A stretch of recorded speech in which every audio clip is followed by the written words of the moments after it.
देखिए MTV भारत, जज्बा सच दिखाने का। नेपाल और भारत में भारी बारिश होने से गोरखपुर से गुजरने वाली 6 नदियां उफना गई हैं।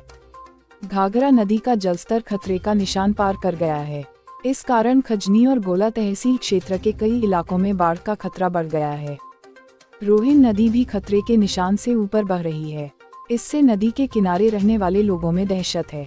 कटान की भी आशंका बढ़ गई है। पिछले 5 दिनों से हो रही बारिश की वजह से जिले में बाढ़ का खतरा मंडराने लगा है। शहर से होकर गुजरने वाली राप्ती नदी के जलस्तर में पिछले 24 घंटे के दौरान 63 सेंटीमीटर की बढ़ोतरी हुई है। हालांकि राप्ती अब भी खतरे के निशान से 1.1 मीटर नीचे बह रही है, लेकिन इसका जलस्तर लगातार बढ़ रहा है। यही स्थिति रही तो शहरी क्षेत्र में राप्ती नदी खतरे का निशान पार कर जाएगी। वहीं गीडा क्षेत्र से होकर बहने वाली आमी नदी का जलस्तर भी तेजी से बढ़ रहा है। हालांकि इस नदी के जलस्तर की रिपोर्ट बाढ़ खंड की तरफ से नहीं तैयार की जाती है, लेकिन जब भी आमी नदी का जलस्तर बढ़ता है, आसपास के क्षेत्र में फसलों को काफी नुकसान होता है। नदियों के बढ़ते जलस्तर को देखते हुए सिंचाई विभाग, प्रशासन और पुलिस के अफसर सतर्क हो गए हैं। बंधों की निगरानी की जा रही है। जलस्तर बढ़ने से प्रभावित होने वाले गांवों के आसपास सतर्कता बढ़ाई गई है। कटान न हो, यह व्यवस्था सुनिश्चित कराई जा रही है। अगर गांवों में पानी घुसता है तो नाव के भी इंतजाम किए जाएंगे, निगरानी बढ़ा दी गई है। जिला आपदा अधिकारी गौतम गुप्ता ने कहा कि नेपाल की पहाड़ी व पूर्वांचल के मैदानी इलाकों में हुई लगातार बारिश से नदियों का जलस्तर बढ़ा है। घाघरा नदी के उफनाने का असर खजनी और गोला तहसील में देखने को मिलता है। खतरे जैसे कोई बात नहीं है, विभागीय अफसर अलर्ट हैं। जिन नदियों का जलस्तर बढ़ा है वहां निगरानी बढ़ा दी गई है। राहत बचाव की योजना पहले से बनी है। आबादी क्षेत्र में पानी घुसा तो राहत बचाव कार्य तेज किया जाएगा, हर स्तर की तैयारी है। आपको बता दें कि राप्ती और सरयू नदी में उफान की वजह से इलाके के आधा दर्जन गांव पानी से घिर गए हैं। बारिश के कारण आमी नदी का जलस्तर बढ़ गया है। इससे कछार क्षेत्र के सभी ताल तलैया लबालब भर गए हैं। लोगों का कहना है कि इसी तरह बारिश होती रही तो सूखे के बाद बाढ़ के कहर से किसान तबाह होंगे।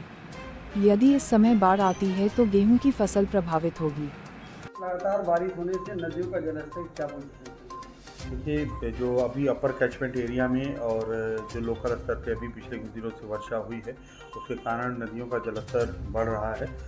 जिस समय सरयू यानी घाघरा नदी जो है वो अपने डेंजर लेवल से ऊपर बह रही है अयोध्या और तुर्तीपार में, और अभी रोहिन नदी भी अपना डेंजर लेवल कल क्रॉस कर गई है, तो रोहिन भी अपने डेंजर लेवल पे है।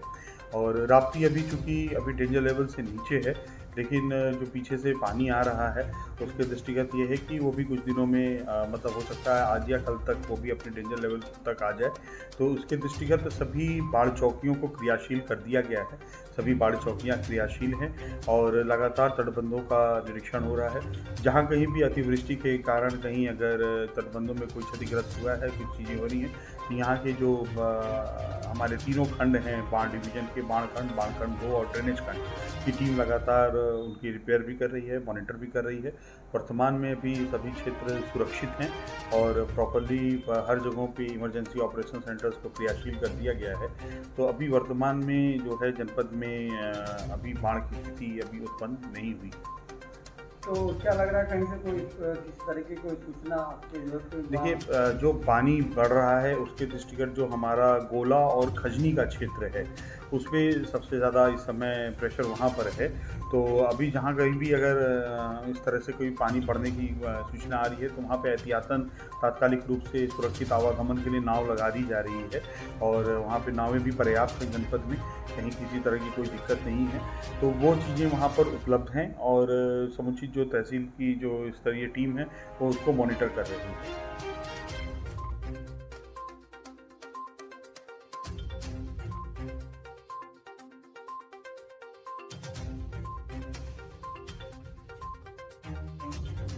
और इसी तरह के और वीडियोस देखने के लिए हमारे चैनल को लाइक करें, कमेंट करें, शेयर करें और सब्सक्राइब करना ना भूलें।